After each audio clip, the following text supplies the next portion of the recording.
Hello दोस्तों, आज हम लोग कार्मिक संपदा को कैसे भरना है उसको जानेंगे। क्या क्या भरना है, ठीक है, जो कि टीचर के पोस्ट में ज्वाइनिंग के बाद भरना पड़ता है कार्मिक संपदा को। तो क्या क्या भरना है, यहाँ पर आप लोगों का एम्प्लॉय आईडी रहेगा और ये जीपीएफ, डीपीएफ, प्रान या फिर ईपीएफ नंबर रहेगा, पहले से जो है उसके लिए है। इन केस आप new employ to be filled by office, ठीक है। अगर आप नए ज्वाइनिंग हो तो ये जो कार्यालय है उसके द्वारा इसको भरा जाएगा। यहाँ पर आप अपना सेल्फ अटेस्टेड फ़ोटो डाल देंगे, फ़ोटो लगा के सेल्फ अटेस्टेड कर देंगे, ठीक है। अब आगे करना क्या है, अब व्यक्तिगत विवरण, पर्सनल डिटेल्स हम लोगों को इसमें भरना है। तो शासकीय सेवक का पूरा नाम, तो अगर श्री, श्रीमती या कुमारी, इन तीनों में से कोई एक चूज़ करोगे। उसके बाद फर्स्ट नेम, फर्स्ट नेम में क्या रहेगा, जैसे दिलीप है, दिलीप कुमार है तो फर्स्ट नेम में क्या आ जाएगा, DILIP, यहाँ दिलीप आ जाएगा। मिडिल नेम में क्या आ जाएगा, कुमार है, और उसके साथ और कुछ टाइटल नहीं जुड़ा है तो लास्ट नेम को हम लोग छोड़ देंगे, मिडिल नेम तक ही रहेगा। मान लो दिलीप कुमार यादव होता है तो फर्स्ट नेम में दिलीप, मिडिल नेम में यहाँ कुमार आ जाएगा और लास्ट नेम में यहाँ यादव आ जाएगा, ठीक है। तो ऐसे रहेगा। उसके बाद उसी चीज़ को हम लोग को क्या करना है, हिंदी में भरना है। तो यहाँ पर आप लोगों को हिंदी में भरना पड़ेगा अपना नाम, जैसे दिलीप कुमार। उसके बाद यहाँ फादर्स नेम आ जाएगा।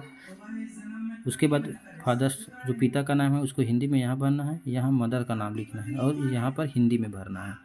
उसके बाद आप लोग किस कैटेगरी से बिलोंग करते हो उसको यहाँ भरना है। तो जैसे ओबीसी हो तो यहाँ टिक करोगे, SC हो तो यहाँ, ST हो तो यहाँ, अनरिजर्व के लिए यहाँ। तो आप लोगों का कास्ट यहाँ आ जाएगा। पांचवा क्या क्या है, क्या शासकीय सेवक दिव्यांग है, यदि दिव्यांग है तो यस, और दिव्यांग नहीं है तो नहीं में क्लिक करना है। जन्म तिथि, यहाँ पर आपको डेट ऑफ बर्थ फिलअप करना है और उसी को चीज़ को शब्दों में लिख देना है, जैसे 1 जनवरी 1992, ठीक है। यहाँ आ गया 1 जनवरी तो 1/01/01/01/1992, यहाँ पर 1 जनवरी 1992 लिखना पड़ेगा। जन्म स्थान, आपका ये जन्म स्थान कहाँ हुआ है, तो मान लिया आपको स्थान बिलासपुर में जन्म हुआ था तो यहाँ आ जाएगा बिलासपुर। जन्म देश, कौन से देश से बिलोंग करते हैं, इंडिया से, तो यहाँ आ जाएगा भारत। राष्ट्रीयता में इंडियन या फिर भारतीय। गृह राज्य, आप कौन से राज्य से बिलोंग करते हो, CG से, तो यहाँ आ जाएगा CG। उसके बाद गृह जिला है, आपका जिला कौन सा आता है, तो यहाँ आ जाएगा बिलासपुर। जेंडर में मेल, फीमेल, ट्रांसजेंडर, इन तीनों में से कोई एक सेलेक्ट करना है। वैसे ही जाति, ठीक है, जाति लिखना है तो यहाँ OBC या कुछ भी हो तो उसको लिखोगे। धर्म, रीजियन में क्या लिखोगे, हिंदू, मुस्लिम, जो भी आप धर्म से बिलोंग करते हो उसको लिखोगे।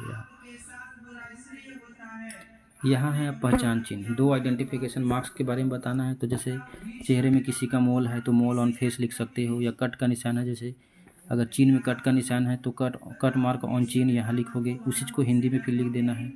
वैवाहिक स्थिति के बारे में बताना है तो विवाहित हो तो यहाँ क्लिक करो, अविवाहित हो तो यहाँ, तलाकशुदा हो तो यहाँ, और ये विधुर हो तो यहाँ। विधुर मतलब किसी लड़के का शादी हो और उसकी पत्नी ख़त्म हो गई तो उसको बोलते हैं विधुर, तो यहाँ आ जाएगा। स्पाउस नेम, तो स्पाउस नेम में पत्नी का नाम यहाँ आ जाएगा और हिंदी में वहाँ उसका नाम लिखना है। और अगर लड़की भर रही है तो अपने पति का नाम भर के नीचे में पति का नाम हिंदी में भरेगी। संपर्क का विवरण लिखना है, तो अभी वर्तमान में आप कहाँ रहते हो उसके बारे में आप लोगों को बताना है। तो निजी आवास में रहते हो तो यहाँ क्लिक करो, सरकारी आवास में रहते हो तो यहाँ क्लिक करो। उसके बाद उस टाउन का नाम, मान लो विलेज करगी। लैंडमार्क का तो कुछ भी जैसे रहता है, टेम्पल हो गया, पॉन्ड हो गया, कुछ भी वहाँ पर शॉप हो गया, तो जैसे टेम्पल है मेरे घर के सामने तो यहाँ टेम्पल लिख दूँगा। पोस्ट ऑफिस, तो यहाँ पोस्ट ऑफिस का पता, तहसील जिससे बिलोंग करते हो, डिस्ट्रिक्ट जिससे बिलोंग करते हो, स्टेट और उसका पिन कोड डाल देना है 495113 जैसे। अब उसे परमानेंट एड्रेस, अगर ऊपर जैसा ही नीचे भी भरना है तो यहाँ क्लिक कर दो, अगर दूसरा भरना है तो यहाँ पे दूसरा भरो पते को। और अन्य विवरण भी है, तो अन्य विवरण यहाँ मोबाइल नंबर डालोगे, ईमेल आईडी डालोगे। यहाँ अन्य विवरण में क्या क्या है, क्या आप अपना आधार नंबर कार्मिक संपदा में साझा करने हेतु सहमत हैं तो हाँ, नहीं है तो नहीं। आधार संख्या को यहाँ फिलअप कर दोगे, जो भी आधार नंबर है आपका। स्थायी प्रान नंबर यहाँ डालना है। प्रान नंबर, कई लोगों को जो पहले से कर्मचारी होते हैं उन लोगों को प्रान नंबर मिला रहता है, पेन कार्ड, सॉरी, यहाँ पेन कार्ड का नंबर आप लोगों को फिलअप करना पड़ेगा। उसके बाद जो CPC कर्मचारी हैं उसको यहाँ पर जो है डिटेल अपना भरना है, जैसे वार्षिक आय जितना भी होगा उसको टिक कर देना है। पेंशन फंड चयन किसको कौन कौन से पेंशन फंड को लेना चाहते हैं उसको। संयुक्त राज्य अमेरिका का व्यक्तित्व है तो नो।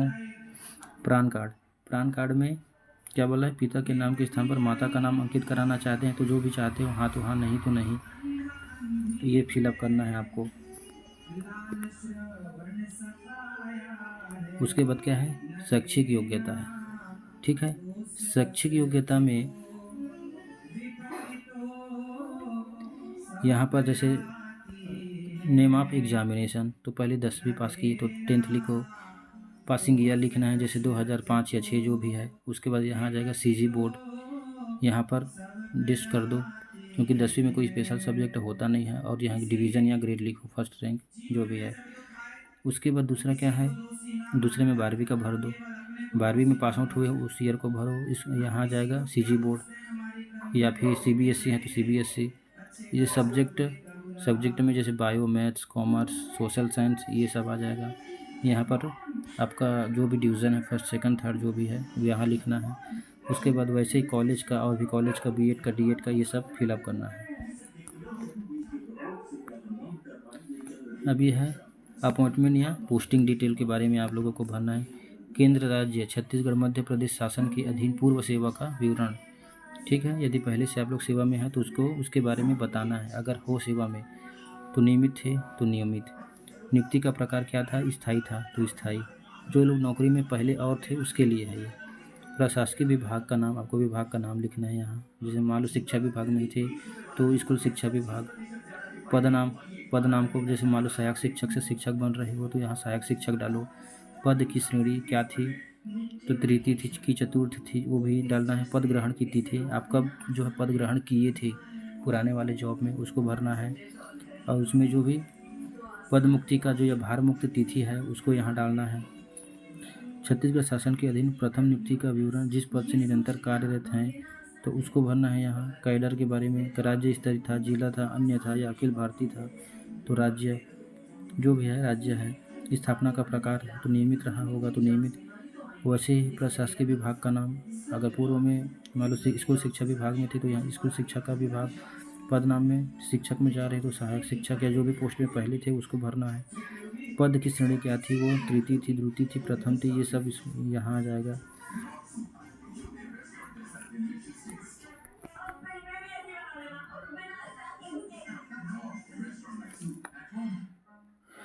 उसके बाद पद ग्रहण की तिथि डालना है आपको। वेतनमान, मूल वेतन, ये सब बेसिक चीज़ों को। सेवानिवृत्ति की तिथि भी भरनी है। नियुक्ति का प्रकार तो यहाँ स्थायी ही आएगा। नियुक्ति आदेश क्रमांक, आदेश का क्रमांक डालना है। नियुक्ति आदेश का दिनांक, जो दिनांक जिस नियुक्ति आदेश का जो दिनांक आया था, जैसे 31 अगस्त को आया था तो 31 अगस्त वाला नियुक्तिकर्ता अधिकारी का पद नाम लिखना है यहाँ। कौन नियुक्ति करता है तो जैसे संचालक, संयुक्त संचालक, वो सब आएगा। विभाग अध्यक्ष का नाम यहाँ आ जाएगा। वर्तमान कार्यालय का नाम एवं पता लिखना है यहाँ। जैसे BO ऑफिस में गए हो तो वहाँ का। आहरण संबंधीकरण अधिकारी का पद नाम एवं कार्यालय का पता। अनुकंपा नियुक्ति की स्थिति में यदि आप अनुकंपा नियुक्ति में आ रहे हो तो हाँ, नहीं आ रहे तो नहीं। हाँ तो फिर यहाँ पर आप लोगों को उसका नंबर डालना पड़ेगा।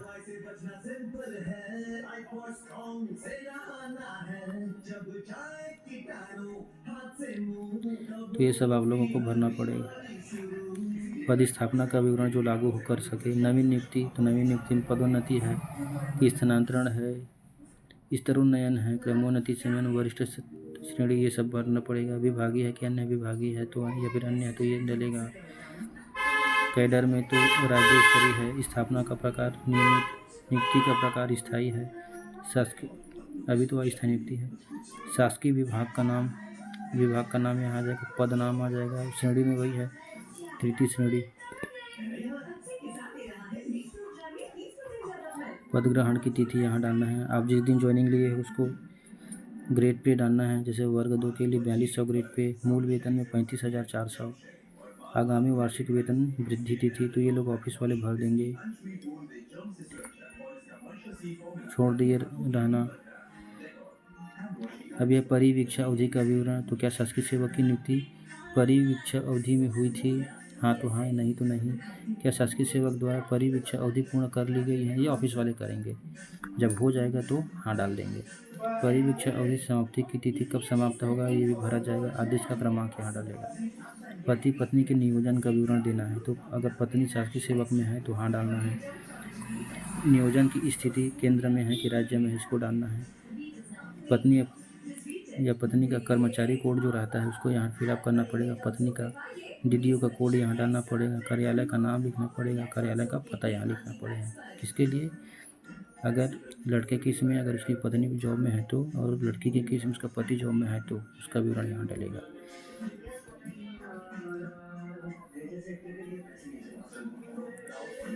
विविध विवरण, निलंबन की स्थिति, अभी ये सब छोड़ दो, अभी ये सब भरना जरूरी नहीं है।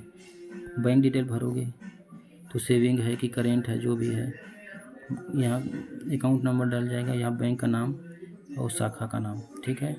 जैसे बैंक का नाम है तो SBI, शाखा है तो मान लो तखतपुर का है तो तखतपुर सदर बाज़ार, बैंक शाखा का पता वही सब आ जाएगा। मीकर कोड यहाँ डालना है। IFSC कोड डालना है। पासबुक में रहता है वहाँ का पिन कोड डालना है। और क्या बैंक खाता क्रमांक आधार से लिंक है, तो हाँ। और यहाँ पर पारिवारिक विवरण देना है। अपना नाम, अपना तो पारिवारिक विवरण में जैसे पत्नी का नाम हो गया, माता का, पिता का, भाई का, उन सब का नाम लिखना है। आधार नंबर लिखना है और पता लिखना है। ये है नॉमिनी वाला। आप किसको नॉमिनी बनाना चाहते हैं, उसका फर्स्ट नेम माता का है बनाना चाहते हैं तो पहले माता का फर्स्ट नेम, उसका middle name, third name, date of birth यहाँ आ जाएगा। कितना % का शेयर है ये यहाँ डालना पड़ेगा। डेट ऑफ नॉमिनेशन, ठीक है। और यहाँ भी फिर में nominee in case of death, अगर केस हो गया मतलब डेथ हो गया, मेडनेस हो गया, डाइवोर्स हो गया तो दूसरा यहाँ पर डाल सकते हो। अब ये GPF, DPF, NPS प्राण उससे रिलेटेड है तो ये सब छोड़ दो, ये सब भरने की ज़रूरत नहीं है। शासकीय सेवक यहाँ अपना सिग्नेचर करेगा। यहाँ सिग्नेचर करके यहाँ स्थान और दिनांक डालना है। और ये जो है कार्यालय के प्रमुख द्वारा भरे जाएगा, इसको आप छोड़ दो। ये सब डेटाबेस है तो ये सब जो भी कंप्यूटर में भरेंगे वो सब डालेंगे अपना। ये प्रपत्र 3 है, इसको देखो। केंद्र राज्य शासन के अधीन पूर्व सेवा का विवरण, यदि पहले सेवा में थे तो इन सब चीज़ों को भरना है, नहीं थे तो छोड़ देना है। ये भी वही है, पहले से सेवा में थे तो भरोगे और नहीं थे तो छोड़ दोगे। इसको और इसको, इन सबको छोड़ देना है। अगर पहले नौकरी में नहीं थे तब। ये संविदा कर्मचारी के लिए है तो इसको आप छोड़ दो।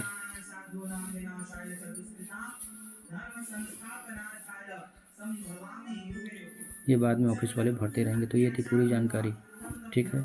तो ऐसे जो है कार्मिक संपदा को भरना है।